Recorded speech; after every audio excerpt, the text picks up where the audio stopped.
Hi guys, and welcome back to another true crime and makeup time video. Today's case takes place in Australia, and because of this case, every time I see a high-rise apartment building, I get the shivers. Now imagine this. It's a Saturday morning around 10 a.m. You're having your morning coffee, maybe some breakfast with your significant other or some friends, and you're sitting at a nice cafe outside.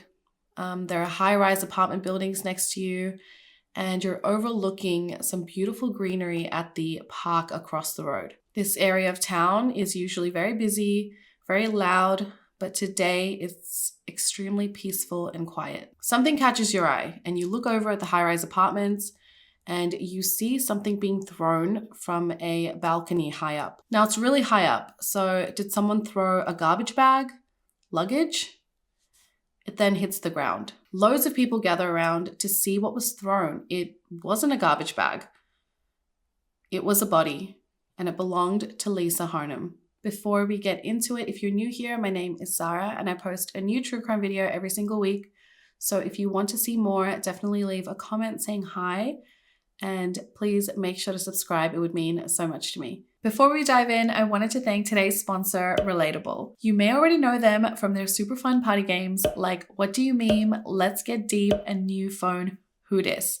And now they are bringing you their first murder mystery game called Who Killed Mia? If you love a juicy mystery and solving a case, you are gonna love their newest game. Who Killed Mia is a murder mystery game that was made for today's social media age. So the game is based on a fictional influencer called Mia Star, and when she dies at the Replay Awards, you have to figure out who killed Mia. And you do this by sorting through physical and digital evidence, like hacking into Mia's phone, and use your phone to watch live action videos to figure out who the killer is. This innovative and exciting game is available now on the Relatable website, as well as Walmart, Amazon, and Target. You can also follow along on Instagram at RealMiaStar and Who Killed Mia. I really enjoy playing murder mystery games, especially playing with someone else, because they have different thoughts and opinions to me, and it really makes me think outside the box. Now, Jay is not particularly into true crime, but he loves games, and he loved this one. What I love is the fact that I'm using my phone to solve the mystery, because I can get so easily distracted and just hop on my phone and start browsing things, but the fact that I'm using my phone to actually solve the mystery, play the game, makes it so exciting. And we're in a social media age, guys, so this is so relevant and so fun. If you're a crime junkie like I am, and I'm sure a couple of you are, you will love this game. So for all my game lovers, my pretend detectives, get this game for your next game night, or like me, date night, and find out who killed the world's favorite influencer in Who Killed Mia? A new kind of murder mystery game from Relatable, the creators of What Do You Meme, and get 20% off using promo code Zara V at relatable.com/Who Killed Mia. Don't forget, you can find out who killed Mia with 20% off using promo code Zara V at relatable.com/Who Killed Mia. Thanks so much to Relatable for sponsoring today's episode, and thanks so much to you guys for all your support. Let's get back into today's case. Now, guys, if my voice sounds kind of horrible, it's because I'm still kind of sick. Like, it's taking forever to get better. So I have my tea. Hopefully it stays nice and hot, and hopefully I don't get worse after this video. Now we can begin by talking about Lisa. Her full name was Lisa Cecilia Harnum, and she was born in Toronto, Canada. So she was born on the 12th of June, 1981, and she had an older brother named Jason, and they both were raised by their single mom, Joan, and she never knew her father. So her mom, Joan, has done quite a few interviews about Lisa, and she stated that growing up, Lisa was always a very smart kid, always very mature for her age, and she was quite close with her brother, Jason. They would play football, and she would practice karate with him, although her biggest passion was music and dance. She was a talented dancer, and from a young age up until the age of 16, she continued to pursue this passion. She did tap, jazz, and ballet, and she competed in dance contests all around Canada. During her school years, she was bullied a lot, and this took quite a toll on her, where she developed a bit of depression and an eating disorder. Her mom said that she basically stopped eating, and when she was 18, she finally took her to hospital and she admitted her into the hospital for this eating disorder, and she was severely underweight when she was admitted. It was at this hospital that she was actually diagnosed with an eating disorder, anorexia and bulimia, and she stayed at Toronto Hospital for a few months recovering. Her mom does state that they almost lost Lisa a few times as she was battling this disease, and it really took a toll on their family. For those that don't know, eating disorders, they don't just go away with treatment most of the time. Like, it's not just something you go in, get treated for, and then it just disappears. It's something that you kind of struggle with on and off your whole life, and that's exactly the same with Lisa. She just struggled with it on and off for a long time. Her mom says that when treatment wasn't working for Lisa, she was aware of it and she would try different things to get back on track. It's like she fought it all the time, and despite claims that were made later on, Lisa never tried to take her own life. She never wanted to end her own life.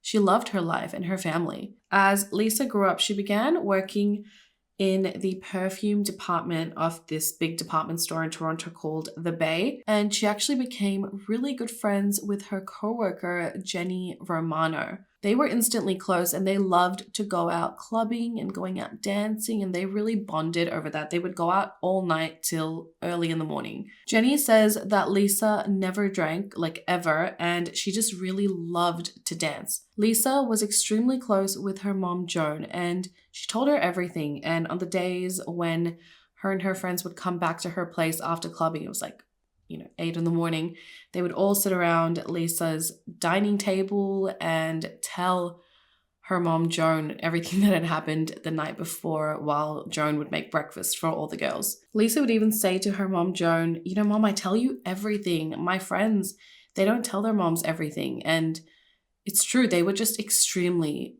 very close. And as she grew up, Lisa was just attracted to older men, and it was just something she was into. And her mom would say it's because Lisa was extremely mature for her age, but her friend Gittany would say it was more so because Lisa grew up with a single mom, right? So she grew up seeing her mom struggle to look after, her and her brother. And that's why she was into older men, maybe because it offered a sense of security. Like, older men have their life together most of the time, and that was an attraction for her. Security was attractive. In January 2005, Lisa would leave her home in Toronto, Canada, to move to Australia. And Lisa had only made this decision to move countries just a couple months before. Now, although Lisa was very scared to start this new chapter in her life, her mother, Joan, and her brother, Jason, were extremely supportive of her. Joan states that the reason Lisa probably decided to move to Australia was because she kept meeting people from Australia at her job at the Bay, and this just piqued her interest. She just wanted to move to a new country, wanted a change of scenery, wanted to start a new job. She also really wanted to just live in a hotter climate. She heard that Australia had really good weather. So she moved to Australia on 1st January 2005, and initially she came here on a working visa, and it was only a 12-month working visa. And her mom, Joan, she accompanied Lisa to Australia, and she just wanted to see, where her daughter was going to be working, where she was going to be living. She just wanted to make sure she knew everything about this new life. She says she couldn't just let her daughter just go there by herself and figure it out. She wanted to make sure she was okay. Lisa was gorgeous. She had amazing energy. She was confident, and she was extremely ambitious. She was really known as a happy extrovert, someone who always smiled, someone who was always laughing, loved to dance. After a few months of living in Australia, she loved it. She loved it so much that she wanted to gain citizenship. So after 12 months, her working visa expired. So now she had to enter a career that was approved by the Australian government in order to stay. So that May 2006, she began working at a Sydney cosmetics company, and soon she began or entered into a relationship with a coworker who was 20 years older than her. Now, they were pretty happy. They spent most of 2006 traveling the world, going to exotic resorts in Bali, and they even went to this famous masquerade ball in Venice. They quickly became engaged, and her mom Joan says they were in a pretty loving relationship. He was pretty respectful of Lisa, and he was very nice. He actually asked Jason and Joan's permission before he proposed to Lisa, which,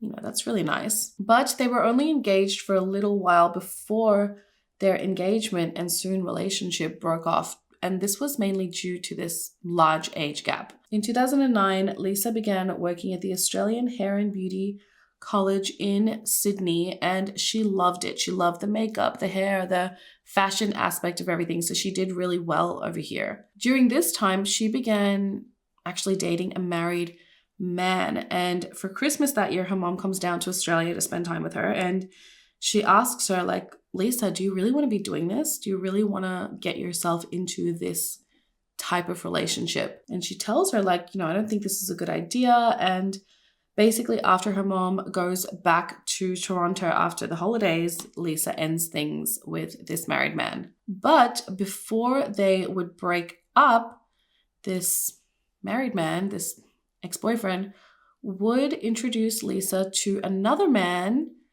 a man known as Simon Gittany. In early 2010, Lisa was unhappy with her living situation. She just didn't like where she lived. She wanted to move. And Simon, he would offer her a room in his apartment, until she figured out what she wanted to do. Lisa accepted this offer. Now, like I said, Lisa and her mom were extremely close, so she would tell her everything. So when she began living with Simon on this temporary basis, at first, she told her mom that she thought Simon was into guys. She did not think he was into women at all, but after 2 months of living together, their relationship just progressed and turned into a romantic one. So who was this Simon Gittany? Simon was born in the western suburbs of Maryland in 1973. He is a Lebanese Christian who has 5 siblings who were all raised in Australia after his parents migrated here. It is believed that Simon, he grew up in a loving and pretty close-knit family. When he met Lisa, he was 37 years old and he had many business ventures, but one of them was an online women's shoe company called Shoe Candy. Now, Simon, he didn't have a squeaky, clean past. In 1991, when he was 18 years old, he savagely punched a deli owner when this deli owner told him to stop harassing one of the female employees. This female employee was his ex-girlfriend, and Simon's friend held down this deli owner while Simon was beating him. Now, I believe he received good behavior bond for this incident. Now, he clearly did not exhibit any good behavior because just 3 years later, police would come knocking on Simon's door because Simon was being investigated for theft. This theft incident allegedly took place at Simon's work, and I also believe police had found stolen items in Simon's car. Here it is. They found a camcorder, a TV, a car stereo, a mobile phone, and a couple of gold rings, and an orange and black bikini. These items allegedly had belonged to his neighbor, a woman that had just lived a couple doors down from him. So 2 detectives went to Simon's family home where he was living at the time to arrest Simon for this. And I'm not sure if this arrest was for the theft at his workplace or for the theft of this woman's items, so it was unclear. Now, the detectives arrived at Simon's home in plain clothes. They weren't wearing uniforms.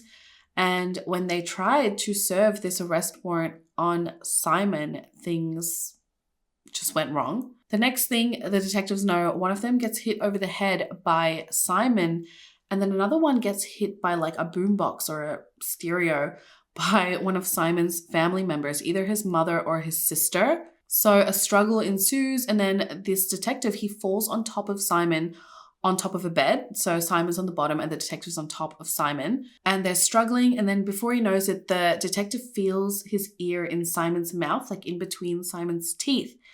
And he tells Simon, don't do it, don't do it. But Simon did it. He bit through this detective's ear, severing a 20-cent piece off. That is huge. That's like my whole ear. I'm telling you, that's my whole ear.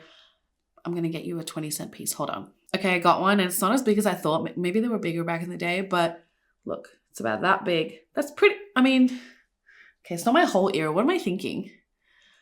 That's like half my ear. That's pretty wild. Anyway, both these detectives had to be treated at the hospital. Simon pled guilty to a bunch of charges, and he was sentenced to 2 years of periodic detention. Now, the prosecution actually appealed this sentence, stating that it was too lenient for a man like Simon, but the court decided that no, Simon can be saved by religion. And this was due to the fact that a priest had actually supported Simon and stated that he had undergone religious conversion. The judge who sentenced him believed that Simon, who was 21 at the time, had dedicated himself to his religion and he had seriously committed himself to it. The prosecution, however, was like, come on, like suddenly becoming religious. It's clearly an act. And they believed this act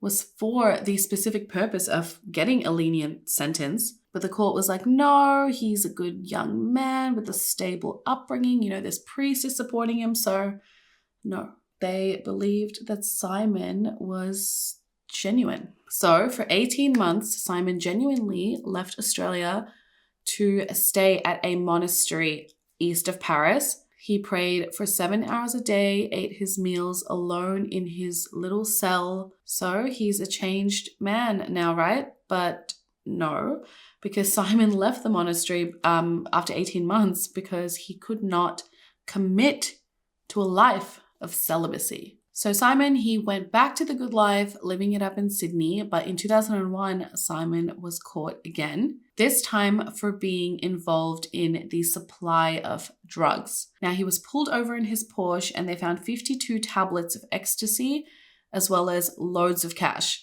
He pled guilty and he was sentenced to 2 years behind bars, where he would be released in late 2003. So after this, it's believed that he started to live more of an honest life, started this online shoe company called Shoe Candy, and then he met Lisa. So like I said, Lisa moves into Simon's apartment, which was meant to be a temporary arrangement, but after 2 months, they hit it off and started a romantic relationship. So they started off as friends, right? And then it turned into a romantic relationship, but then they fell in love very quickly. Soon after they start this relationship, Lisa calls her mom. She tells her mom, you know, I'm so in love. And she believed that Simon was the one. So Simon and Lisa essentially started their relationship living together while dating. And although Simon was a lot older than Lisa, she was 28, 29. He was 37. He was fun, outgoing. He was flashy. He was also quite fit, and he really enjoyed the luxurious things in life. He went to the gym a lot. He kept up with his appearance, and to be honest, he dressed well. He looked good, and he was very supportive of Lisa, at least in the beginning. Then, just before Lisa's 29th birthday in June 2010, Simon begins to tell Lisa that she should quit her job. She was working at that hair institute / salon, and he began convincing her to leave and telling her that she needed to surround herself with a better class of people. He then even attended her workplace and caused a scene, which basically caused her to quit. Tracy Howe, who is a domestic violence expert, she stated that this was a common tactic of controlling men. They purposely sabotage a woman so she can't work. And they do it in many different ways. Like they'll call you heaps. And if you don't answer, then they'll be really pissed. So when they do call you next time, you have to drop whatever you're doing so that, they don't get upset. If they're sick, they make you stay at home. So you have to look after them. So then that makes it hard for you to go to work. And then once you're out of the workplace, you're not seeing people every single day, people who would notice signs, people who would, notice if things were wrong. And that's probably one of the reasons why they want you out of the workplace in the first place. And once they kind of get you all to themselves, that's when they go to town. And that's exactly what happened with Lisa. By September of 2010, Simon had now signed a new lease at a luxury apartment, high-rise apartment called The Hyde. These apartments were really beautiful. They overlooked Hyde Park, which is one of Australia's, I think it is Australia's oldest park, and that's why it's called The Hyde. It's just a really beautiful luxury apartment. This park is also smack bang in the middle of Sydney's business district, and it's just a beautiful place to live, and their apartment was really beautiful. I believe today, when I Googled it, it can go for like $2 million for just this apartment, which is a lot for an apartment. And it's between $1,000 to $1,500 a week to rent. It was on the 15th floor. It had 2 bedrooms, a marble bathroom, stone benches in the kitchen, luxury appliances, balcony, like a big balcony. It was really beautiful. And even though I know this is hard for a lot of people, I think, especially people who don't have, a lot of luxury things, and men are kind of giving you these luxury things, I think you have to remember not to be fooled by luxury. At the end of the day, it's just a material item. It's never truly going to bring you happiness. You know what I mean? Like, money is different. I guess money does kind of bring you security, bring you happiness, but, not happiness, but, security, which in turn can relieve some stress. But in terms of like living in a beautiful home or, and it's hard to say because I just moved houses, but yeah, these things don't bring you true happiness, not at the cost of your peace. So soon after moving into this luxury apartment, this is when Simon began to get rid of Lisa's friends, slowly cutting them off one by one. At one point, he hacked into her email account and he deleted any emails that he believed were from men. He actually also deleted emails that were just from friends. Then her Facebook friend list just started magically becoming shorter and shorter. They stopped going out to clubs, which is something they did often because Simon just didn't like the attention that Lisa would get from any men. Lisa also began going by her middle name, Cecilia, because Simon liked that better. Lisa would often confide in her mother, and in a text message to her mother on 2nd October 2010, which is just months into their relationship, Lisa said, "I miss my family and friends so much. I have no life." She would continually email her mom, Joan, about issues and problems in her relationship with Simon and confide in her whenever she needed to. She would talk about the issues she was facing and the arguments that her and Simon got into. In one email, she reassures her mom. She says, "It's okay, Mom. He's calmed down now. The stress is getting to both of us." Her mom responded by saying, "Do you need to leave? Is everything okay? You need to just get out. He is not good." Lisa then responds by saying, "Please don't send messages like that, Mom. He reads them, okay?" So then Simon takes it a step further. He starts buying her new clothes. He starts picking out her outfits, dressing her for the day. He tells her to get rid of all her nice dresses and her outfits. Simon also then didn't like Lisa attending the gym because, men would look at her at the gym. So then he got her a private female trainer. Lisa even then got baptized and converted to Catholicism for him. The normal day-to-day things like meeting friends would stop. She would make excuses to her friends and family about why she couldn't meet them or why she couldn't attend certain events and things that she normally did, It wasn't like anything new, just normal things that she did. She didn't do anymore. She began to lose confidence and she just stopped speaking up for herself. She just completely gave into him, and I've never been in this situation, so I don't understand why, like not in a romantic control situation, but I always wonder, why do we as women just allow this to happen? Or even men who go through these types of controlling relationships. Is it just to please them? You just don't want to deal with the crap they're going to give you later on? What is it that makes you want to make the other person happy, that even unreasonable requests seem normal? You know?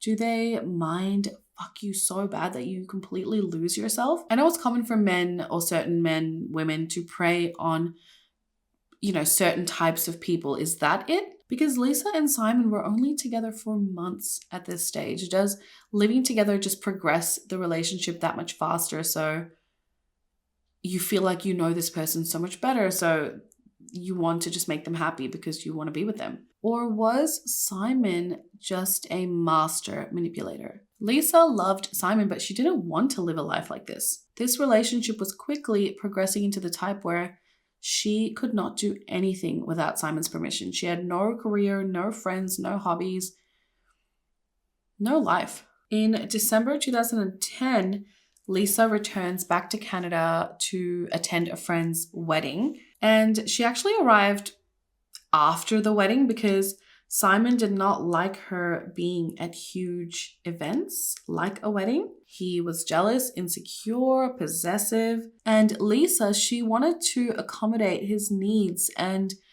make him feel comfortable, even if she didn't agree with his requests. She was instructed by Simon that, she can go to Canada for this wedding, but she couldn't attend any parties and she would only be spending time with her family, no friends. So on her way to Canada, Simon gives her a new phone. So as soon as she lands in Canada, she turns on this phone and the phone immediately starts ringing. When she was in Canada, she would tell her friends and her family that Simon had given her this phone and she had to make sure that it was always on her and that she would answer it immediately. He called her constantly on this trip to check up on what she was doing, where she was at, who she was with. She would reject party invites and ask them to be unsent to her so that Simon wouldn't get upset when he would check her Facebook or her emails. They even had a rule set in place for Lisa that if she could not answer her phone, she would have to call Simon back within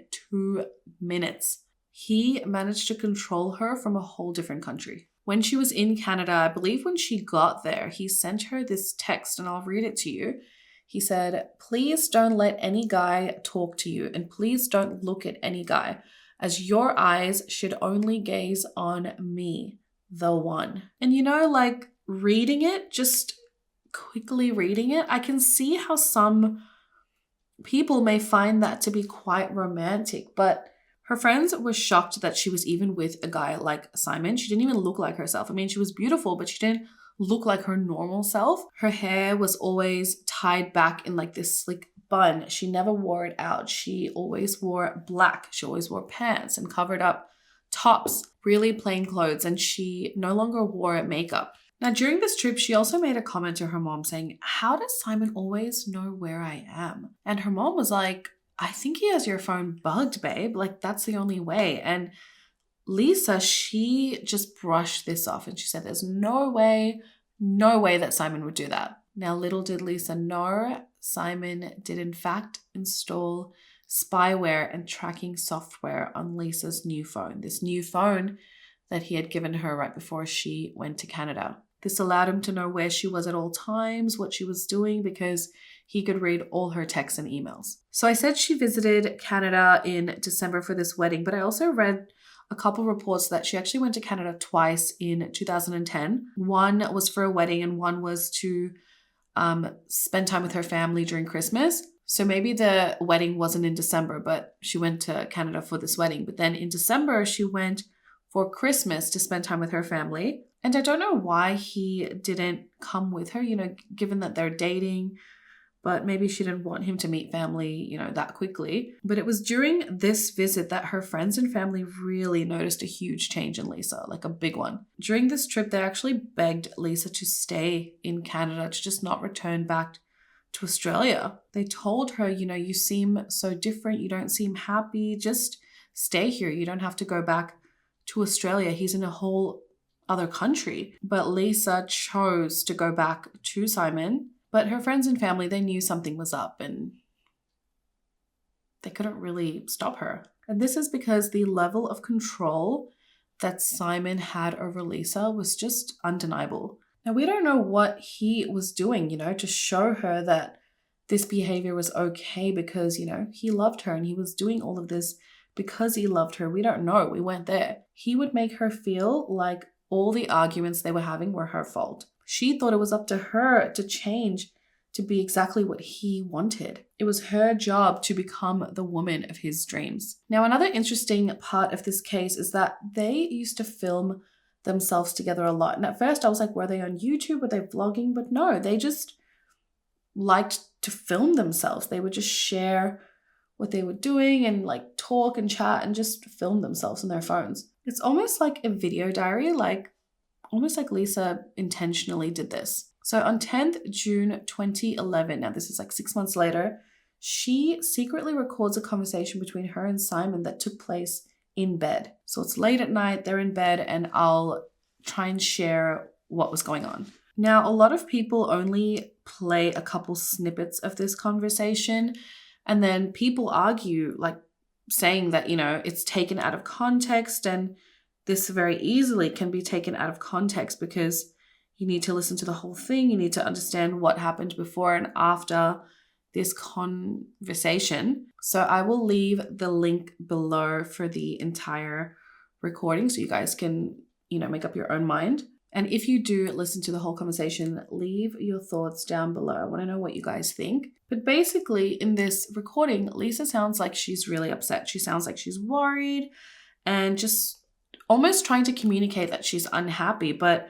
when she pours out her worries to him, Simon responds with, "That's cute." I think what I can gather from this conversation is that their relationship was not horrible all the time. There were some good times. There was love, if you want to call it that. But if the allegations are true, it was simmering into something that was just not healthy, not safe. Literally a couple days later, it is Lisa's 30th birthday and Simon throws her a dinner. And it's at this fancy restaurant and not a single one of Lisa's friends were in attendance. Everyone in attendance was Simon's friends and Simon's family. At this birthday dinner, Lisa gets up and she gives a little speech and she just praises Simon, that he was such a good man, that he had given her the gift of God, that he was so good to her. And she does seem very submissive towards him, which is, not unusual. Given that it's her 30th birthday and, how she used to dress prior, she is dressed very modest, very covered up. She's wearing a black long coat, a high neck top. She's wearing pants. Her hair is slicked back. And I believe she's wearing makeup. But I could be wrong. But normally, when it's your 30th birthday, especially if you don't have kids and stuff, you're still kind of wanting to look glam. And even if you have kids, you're wanting to look glam. And, most girls, especially if they already were like that at one point, you would expect them to be a little bit more dressed up than she is. But she still looks great. But yeah, it just doesn't look like her. So at this party, over a year into their relationship, Simon then proposes to Lisa and she accepted. I've also read comments online stating that if you truly watch Lisa and watch her reaction during the proposal, she's crying a lot, but her tears to a lot of people seem like almost scared tears, not like happy, joyous, oh, I'm getting engaged tears. That night, Lisa calls her mother, Joan, and her brother, Jason, to let them know that she was now engaged to Simon. And Joan and Jason are super upset from the outset. They didn't even fake being happy. They never knew she wanted to marry Simon, and they did not congratulate her, and they were not happy for her. Now, prior to this, allegedly, Simon had deleted all happy birthday wishes that Lisa had received from friends and family. He had done this from her phone and her email, and it wasn't just a regular birthday, right? It was her 30th birthday. So in Lisa's eyes, nobody from her side even bothered to wish her. And Lisa, as you can imagine, she was pretty upset by this, but when her friends and family were trying to convince her, like, hey, no, we did wish you, like, I swear, she didn't believe them. And at that time, no one really understood why she hadn't received any of their well wishes. I guess at this point, the tension and stress of their relationship started building up because it was just getting worse and worse. And Lisa at this point decided that, okay, she wanted to end things with Simon. But the problem was that she wanted to stay in Australia, and her mom, Joan, had been told by Lisa that Simon had threatened her that if she ever left him, the first thing he would do was make her get out of Australia. If she ever left him, he would have her deported. And the only place she would be going to if she left him was the airport. So it's also, alleged that Lisa stayed with him for, that period of time because she believed she had a higher chance of becoming an Australian citizen as opposed to leaving him and him destroying everything she had worked for. 3 weeks later, Simon and Lisa, they walk into the home of Michelle Richmond, who was a life coach. Lisa was referred to Michelle by her personal trainer, Lisa Brown, so 2 Lisas, because Lisa had seen signs in Lisa that all was not okay with her, and she's like, maybe Michelle can help you. Simon dropped Lisa off to Michelle's home for her first session, which he actually believed was for Lisa to be treated for ballet injuries. So he didn't actually know that Lisa was seeing a life coach. He thought she was like seeing a physiotherapist. According to Michelle, Lisa felt very safe with her and she began opening up almost immediately. The more she talked to Michelle, the more she realized what was happening in her relationship of a year and a half was just not normal. That she had accepted this new way of life, this way of life that Simon wanted her to live, this monochrome life of black and white, no makeup, hair tied up in a bun, and only doing what Simon wanted her to do. She talked about her eating disorder and how she felt like that was the only thing she could control in her life, the only thing that Simon wasn't controlling. A final straw for Lisa, and what kind of made her want to leave Simon for real, had to do with the wedding. And it was because Lisa, so after they got engaged, they were engaged for like 3 weeks, she wanted to begin planning the wedding. And she begins asking Simon, when can we plan the wedding? Let's start. And he allegedly told her, I'll let you know when we're going to start planning it. Until then, shut up. So super romantic guy. So soon Lisa began confiding in these 2 women, her personal trainer, Lisa Brown, and her life coach, Michelle Richmond. She wanted to leave Simon. So these 2 women were giving her advice on the best way and how to go about it. They gave her advice, and Michelle told her what help and support services were available and what her legal rights were if she was to leave Simon. And if she was to leave Simon, what was the safest way to leave Simon? So with her personal trainer's help, Lisa Brown's help, Lisa began slowly removing some of her personal belongings from the apartment she shared with Simon. They only took a few items at a time and then they put it into storage. At this point, as you can imagine, Joan is getting more and more concerned. I mean, if you're a mom, I feel like that mom gut feeling is just like, hello, like something ain't right. And Joan was an incredible mom to Lisa. She was always there, always supportive, like whatever you need, I'm here for you. And so Lisa asked for her mom, Joan's help. She asked her, come to Australia and take me back to Canada. Lisa messages her mom, says, I need you down here. Joan responds with, how bad is it? Do you need me right now? Because I will come right now.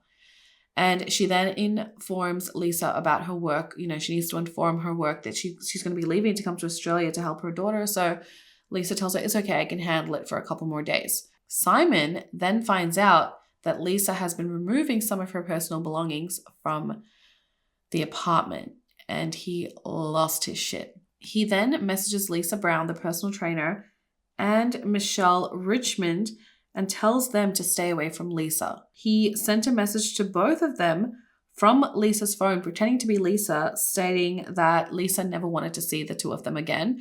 But both women knew that that text message was not from Lisa, that she didn't want them to go away, that she needed help. Simon then makes a call to Michelle Richmond, and during this heated conversation, he says to Michelle, you effing bitch. If you ever come in contact with Cecilia, Lisa, again, I know where you live.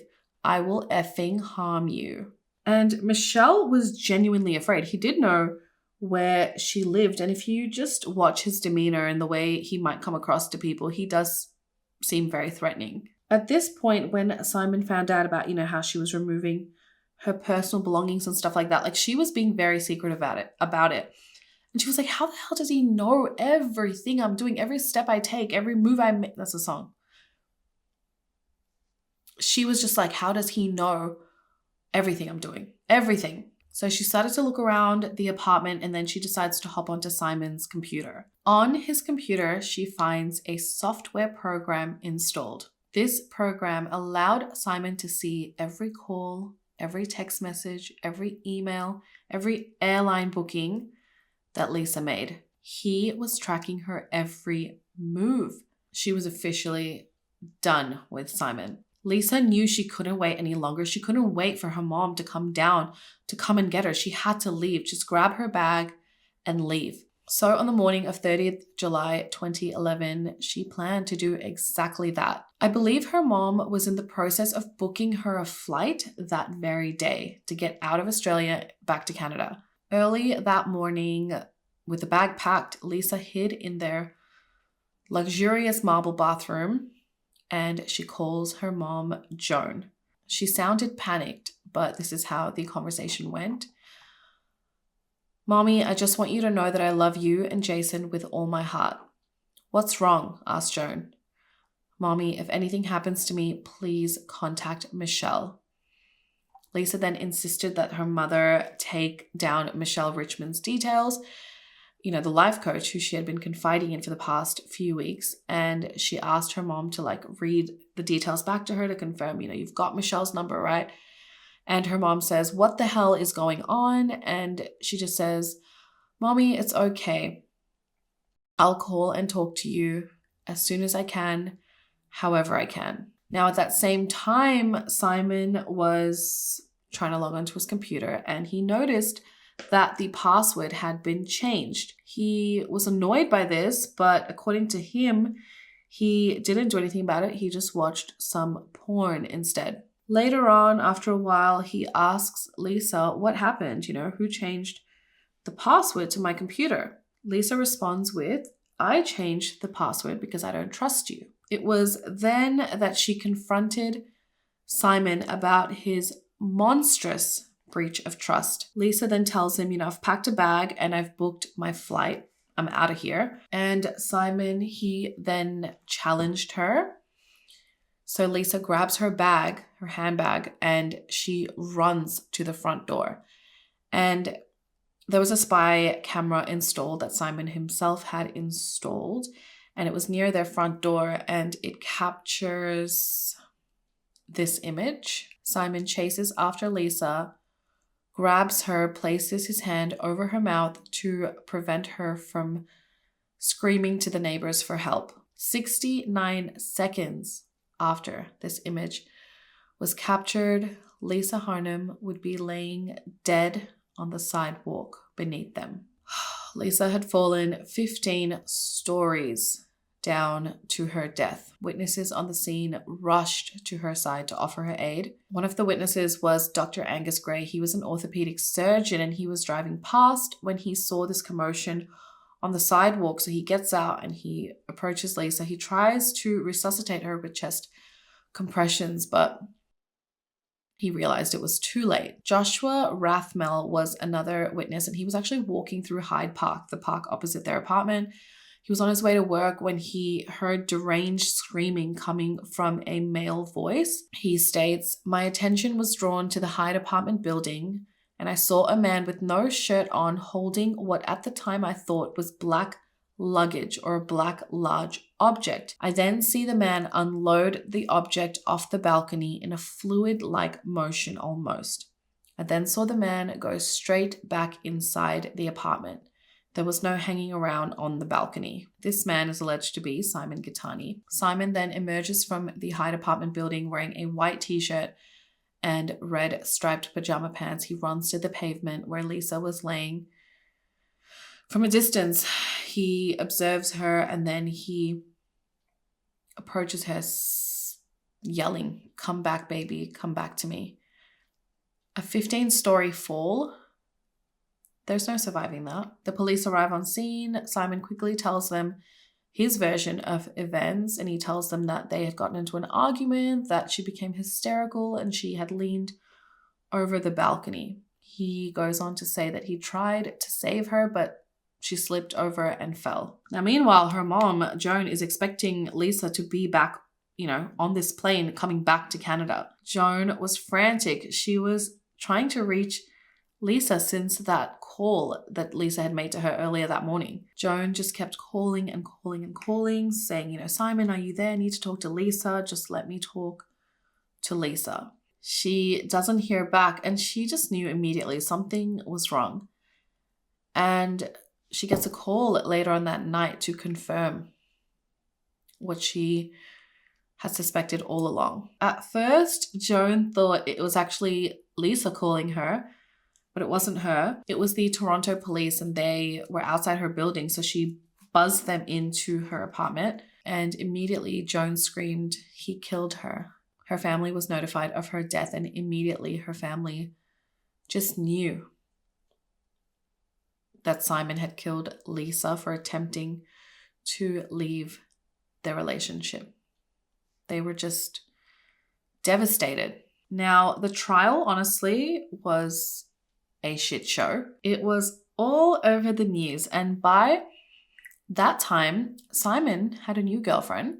Her name was Rachel Louise. Now, this woman, let me tell you, she's either extremely manipulative and a massive attention seeker, or she's really gullible, or she's just batshit crazy. Because I'm not going to get too much into it because I feel like she can, her interview alone can be a whole episode. So I'm going to leave it linked down below if you want to watch. But long story short, she basically believes Simon 100% in everything that he says. She believes he didn't do anything. She supports Simon in everything he says. She makes an excuse for every single one of his bad behaviors. This show even recreated down to the 69 seconds play-by-play of what would have taken place between that image that was captured at their front door to her falling off the balcony.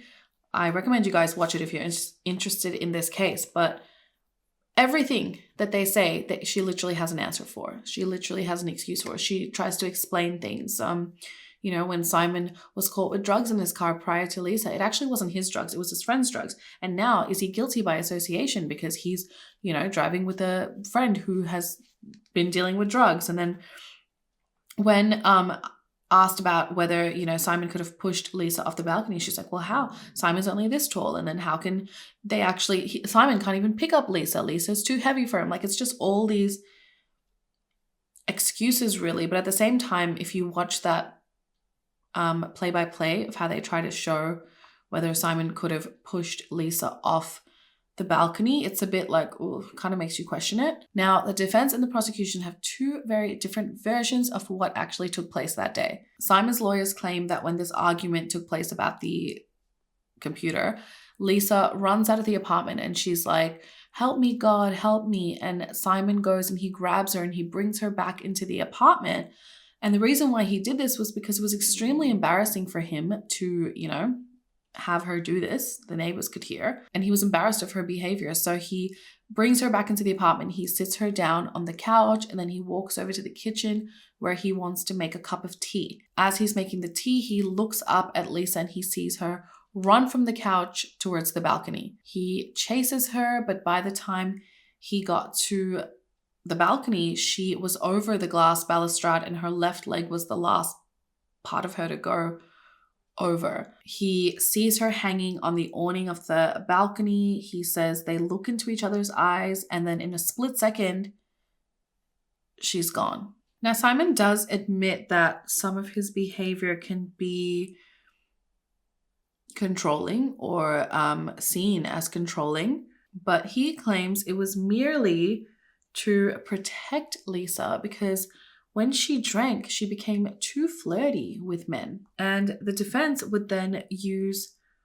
her past as support for their claims that she wanted to end her life. She had an eating disorder. The court would hear that she developed this illness as a teenager when she was a ballerina, that she slit her wrists as a teen, and she had a history of anxiety and often suffered from suicidal thoughts. And I'm not sure how that would go in court if Simon is claiming that, he knows this because he was with Lisa and this is what Lisa had told him of her past. Like I mentioned about that reenactment of these 69 seconds between that image and her death, they claimed it was physically impossible for Simon to lift Lisa up and throw her over the 1.2 meter tall glass balustrade. And that was because Simon was 1.69 meters tall. Lisa was taller than him and she weighed 50 kilos. So they basically painted a picture of how difficult it was and virtually impossible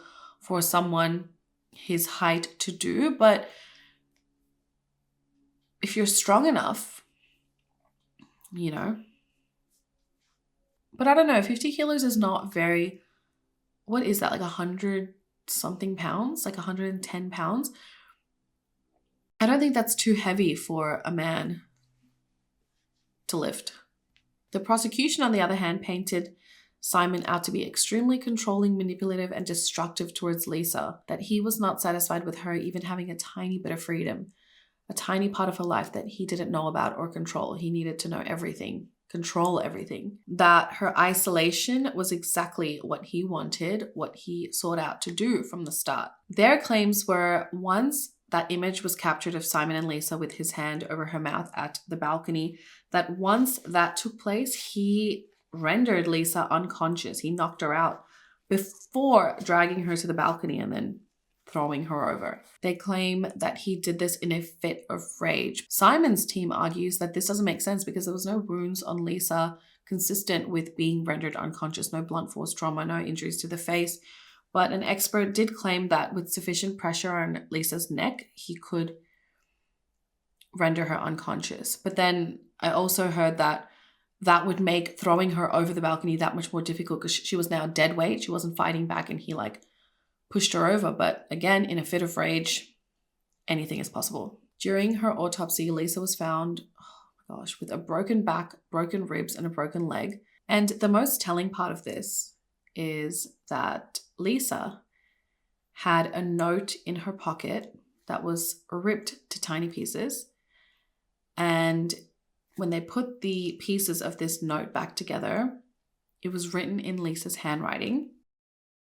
And the note stated, "There are surveillance cameras inside and outside the house." Now, also disputing the she jumped over the edge herself theory is that none of her fingerprints were found on the glass. However, Simon's camp disputes this because they tested it out. And basically, if she ran and she grabbed onto the glass like this and she jumped over, but she didn't just grab the glass like this, she grabbed it and smeared it, the fingerprints would have been smeared. So no identifiable fingerprints would have been found on the glass. Police also accessed Simon's computer and they found the cameras and that software. He was tracking her phone, reading her texts, and listening to her phone calls. And it was even shocking to law enforcement how far he went to control her. In the end, the evidence that was left behind proved to be too strong.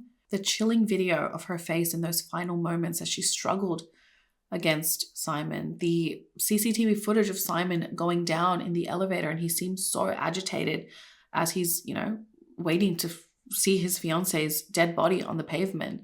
The fact that her handbag was with Lisa and the torn up note found in her pocket. I mean, all of this were crucial clues left behind by a tortured woman. The judge then said it was likely that Simon had rendered Lisa unconscious before unloading her off their 15-story balcony. In November of 2013, Simon Gittany was found guilty of murder and sentenced to 26 years in prison with a non-parole period of 18 years. he will be eligible for parole in 2031. When the verdict was read out, his girlfriend at the time, Rachel Louise, she screamed, "You're wrong!" Like, she couldn't believe it. And one of his sisters, I believe, also screamed, "In the name of Jesus, you won't be serving any of that time." Like, they really believed that he was above the law. Now, following this, Lisa's mother, Joan, is determined to spread awareness about domestic violence. She gives some really good advice. She says, pay attention. If you see changes like they're dressing differently or losing contact with their friends, you've got to start asking the right questions. And if you really think it's that bad, step in. That's the message we're trying to get out there. It's never too late to interfere. And it's right. I mean, if someone had just stepped in and, helped Lisa, not to say that it's anyone's fault, but yeah, if they just kind of pushed her a little bit more and pushed into the relationship a little bit more, like what's going on in your relationship, maybe things would be very different. Simon continues to claim his innocence. A lot of people are saying that if it wasn't for those cameras that Simon had installed himself, that he could have claimed that Lisa did jump over herself. And my question is, he for sure had more cameras in the apartment. Like, what happened to the footage of that? What happened to the footage of, I'm sure he had cameras just like in the living room. What happened to all that footage? I mean, maybe it wasn't turned on at the time, but it's almost like, dang, like, wouldn't that whole thing have been captured on camera? An article I read when researching about domestic violence states, each year, millions of beautiful, vibrant, and highly educated women and men fall victim to a domestic violence situation. It is hard to observe and understand how someone you love could have gotten themselves in such a situation. If you know someone in a domestic violence situation, it is important to not become angry with them and or judgmental. I will leave the Lisa Harnum Foundation linked below. It's super informative in recognizing signs and other helpful resources for anyone who might feel like they need help or anyone that may need help. I think by reading a lot of these articles in relation to this case, reports and headlines, it's easy to see how they painted Simon to be a horrible man. And I'm not saying he's not, but installing the spyware and malware and all that alone was creepy, but it also shows you that he was an extremely insecure man. But 69 seconds from that image at the front door to off the balcony is wild. No screams were heard as Lisa fell, and you'd have to scream. You would be terrified. This is why I feel like, for me, this is what solidifies the fact that she was probably unconscious when she fell. But an unconscious person cannot throw themselves off the balcony. Together with that man, Joshua, who saw, a man unloading something off the balcony, But in Simon's defense, when they try to recreate the motion, like with someone his height and someone Lisa's weight, the same height of the balcony balustrade being 1.2 meters, it kind of does seem pretty impossible. But then, like I said before, rage, anger, adrenaline can play a part, and these people are reenacting something. They don't have those same emotions that would have been present on that day. What do you guys think? Let me know your thoughts down in the comments below. If anyone feels like they are in a similar situation, please reach out to your local resources, confide in a friend or family member, someone you trust. You never have to suffer in silence. You are worth your life. Comment down below, even saying hi. I will try to respond to as many of you guys as possible. And I will see you in next week's video. Besitos. Mwah. Bye.